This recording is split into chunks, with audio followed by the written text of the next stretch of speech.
Hello friends and welcome to mysurgery.com. We will continue our course Build a Career in Web Development और इस section में हम बात करेंगे Client Server Architecture. What is client side? What is server side? So let's start.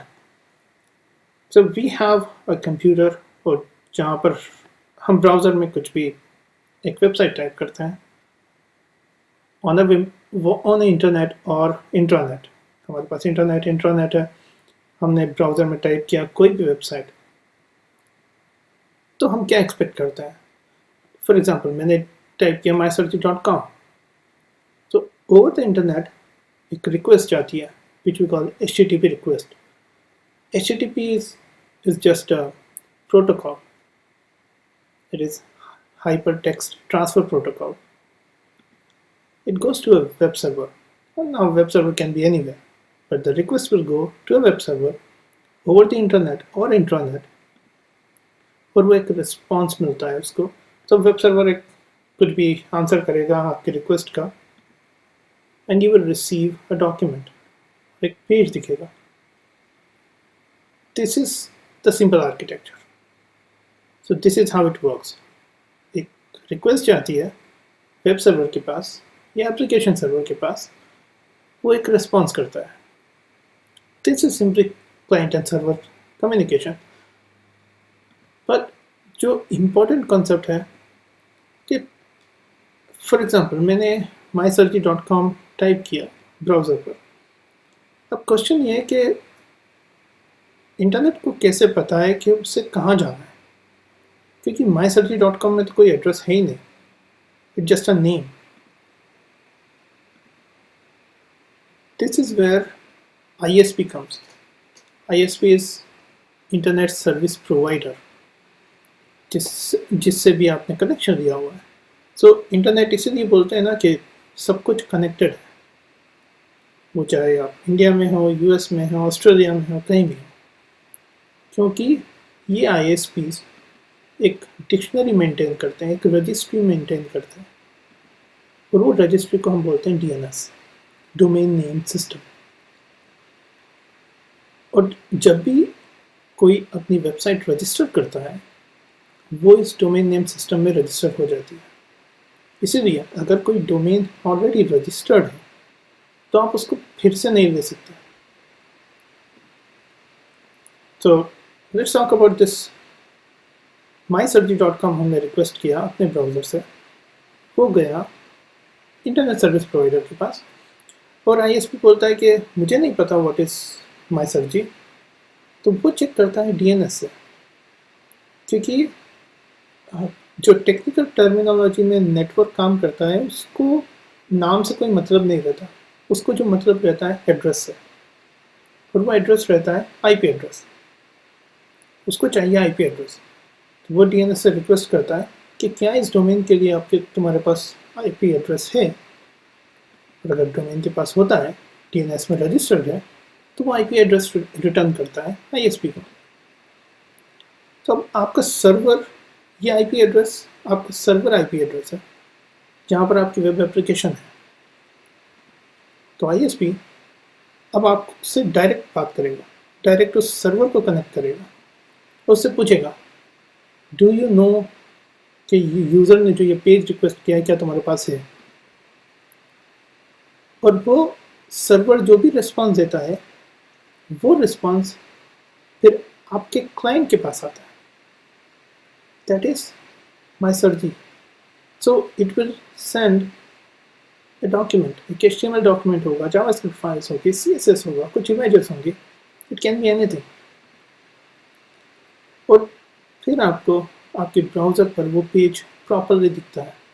तो ये पूरी communication, इसमें ये जो पूरी कम्युनिकेशन हो रही है HTTP प्रोटोकॉल पे हो रही है, और इसमें मेन रोल प्ले करता है DNS. तो अगर आप अपनी नई वेबसाइट जब रजिस्टर करेंगे तो बहुत सारे इंटरनेट सर्विस प्रोवाइडर्स रहते हैं और डोमेन सर्विस प्रोवाइडर्स रहते हैं जो आपको एक डोमेन नेम प्रोवाइड करेंगे. तो for example big daddy, names.com, यहाँ पर जाकर आप सर्च करिए कि वो डोमेन अवेलेबल है क्या. जब वो डोमेन अवेलेबल होगा then you can purchase that domain. तो जब डोमेन परचेज कर दोगे एंड जब आप उसको किसी आईपी के साथ रजिस्टर करोगे तो वो एंट्री डीएनएस में चली जाएगी। So this is how full circle of request and response work. और यहाँ पर डीएनएस इम्पोर्टेंट रोल प्ले करता है। इसमें थोड़ा बहुत बफरिंग भी होता है, क्योंकि आपने जब फर्स्ट टाइम एक रिक्वेस्ट किया एक नई वेबसाइट के लिए, तब आपको आपके आईएसपी के पास वो इन्फॉर्मेशन शायद नहीं होगा, लेकिन जब एक बार उसके पास वो इन्फॉर्मेशन हो गया तो they keep a little bit on buffer. So next time it will not go to DNS and ask, next time वो डायरेक्ट कम्युनिकेशन होगा। But this is a different thing, maybe out of context, but हमारे लिए अभी जो important है वो ये communication.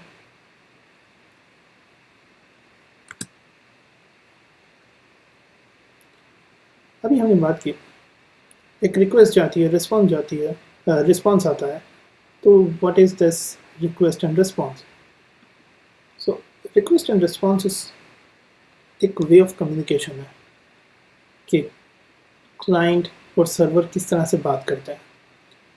Client कोई भी कंप्यूटर जहाँ से आप इंटरनेट या इंटरनेट एक्सेस कर रहे हैं, और आपका सर्वर जो कहीं भी है, लेकिन उसका एक आईपी एड्रेस है जिसके थ्रू वो कनेक्ट हो पा रहा है।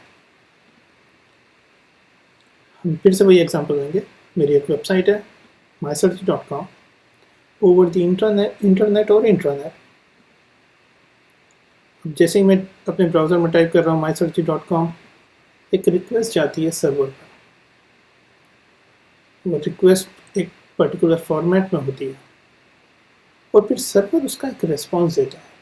तो अगर मैंने अपना वेब पेज डाला mysearch.com, तो सर्वर रिस्पॉन्स देगा एक HTML वेब पेज, उसके साथ CSS हो सकती है, जावास्क्रिप्ट, इमेजेस। इसीलिए आपका जो पूरा पेज आता है उसमें आपको प्रॉपर टेक्स्ट दिखता है, प्रॉपर एक्शन आइटम्स दिखते हैं, प्रॉपर इमेजेस दिखती है। तो ये पूरा सर्वर प्रोवाइड करता है। और HTTP रिक्वेस्ट ये सिर्फ वेब पेज के लिए नहीं हो सकती है, ये थोड़ी API के लिए, डेटा के लिए भी हो सकती है, वो हम थोड़ा देखेंगे आगे। और HTTP रिक्वेस्ट और रिस्पॉन्स का एक पर्टिकुलर फॉर्मेट होता है जिसमें हेडर होता है और बॉडी होती है। बॉडी ऑप्शनल होती है, लेकिन हेडर इज़ अ मस्ट।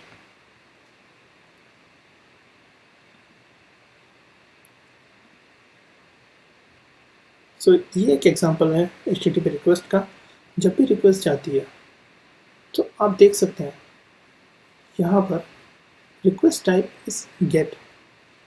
तो क्लाइंट रिक्वेस्ट कर रहा है get me whether dot example dot org में ये पेज, इस टाइप की रिक्वेस्ट है। Host is your website name, domain, और व्हाट इट एक्सपेक्ट, मतलब वो किस फॉर्मेट में एक्सपेक्ट कर रहा है, कैन बी XHTML और XML। तो ये अलग अलग कंटेंट टाइप हो सकते हैं। इसमें डेटा के लिए होता है तो JSON होता है, XML हो सकता है, it can be a file. So different formats होते हैं। और जब आपका इस रिक्वेस्ट के लिए रिस्पॉन्स आता है तो रिस्पॉन्स का ये फॉर्मेट होता है। इसमें HTTP 200 ओके, तो ये 200 इज कोड होता है, it is success code, HTTP success code. What is the content, और कंटेंट की लेंथ क्या है, what is the content type.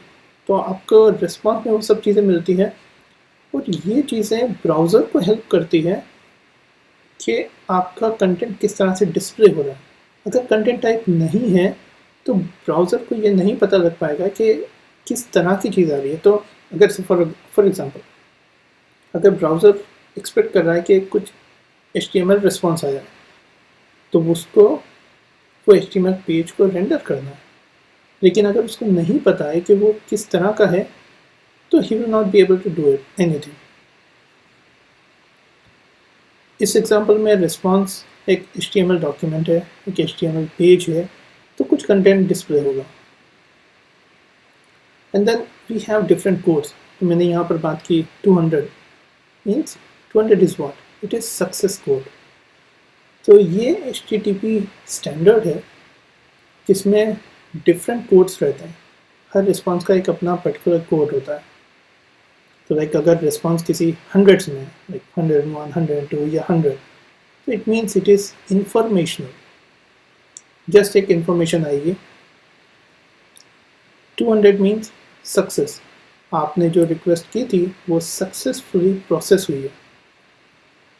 300 रीडायरेक्शनल, रीडायरेक्शनल means कि आपने जो रिक्वेस्ट की है वो सर्वर मूव हो चुका है या वो सर्विस मूव हो चुकी है, तो इस तरह का कोई रिस्पॉन्स कोड आएगा। 400 is client error, something is wrong, like हमने सबसे ज़्यादा देखा होगा 404, लाइक पेज नॉट फाउंड, यानी कि आपने जो भी रिक्वेस्ट किया वो गलत रिक्वेस्ट किया, इसलिए इसको क्लाइंट एरर बोलते हैं। यानी कि जो आपने रिक्वेस्ट किया है जो पेज, वो अवेलेबल नहीं है। Request code 500 means server error.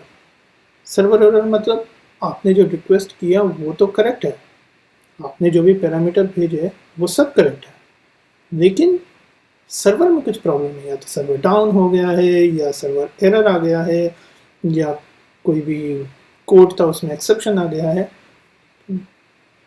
All those are covered in 500s. And then we have different type of request. Like यहाँ पर तो हमने देखा get request. There is also post request.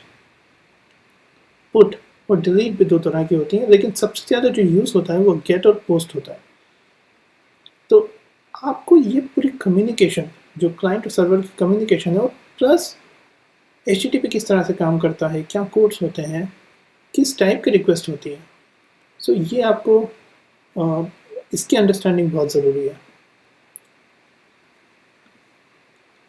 इसके आगे हम अपकमिंग वीडियोस में देखेंगे the core development concept, like हम लोग बात करेंगे HTML की, CSS, जावास्क्रिप्ट, ये 3 कोर कॉन्सेप्ट। इसके अलावा हम बात करेंगे टूलिंग्स, डेवलपर्स के लिए क्या फैसिलिटी अवेलेबल है, क्या क्या टूल हम लोग यूज़ कर सकते हैं, डिफरेंट फ्रेमवर्क्स हम थोड़ी बात करेंगे, ये बहुत ज़्यादा डिटेल नहीं रहेगा, लेकिन टूलिंग, फ्रेमवर्क, वर्जन कंट्रोल और टेस्टिंग, ये सब इम्पॉर्टेंट कंसेप्ट है to know as a web developer.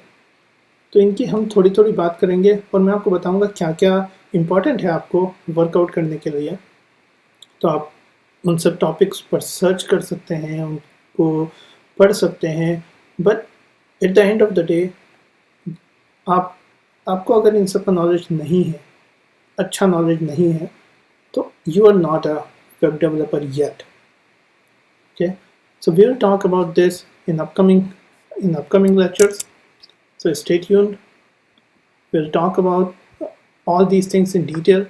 और इसके साथ ही mysurgery.com पर जाइए, वहाँ पर बहुत सारे वीडियोस हैं, बहुत सारी इंफॉर्मेशन अवेलेबल है डिफरेंट कोर्सेज के लिए, C++, जावा और बहुत सारे वीडियोस, आपको सारे वीडियोस अवेलेबल हैं और फ्री में अवेलेबल हैं। So please check out mysurgery.com and I will see you in a bit.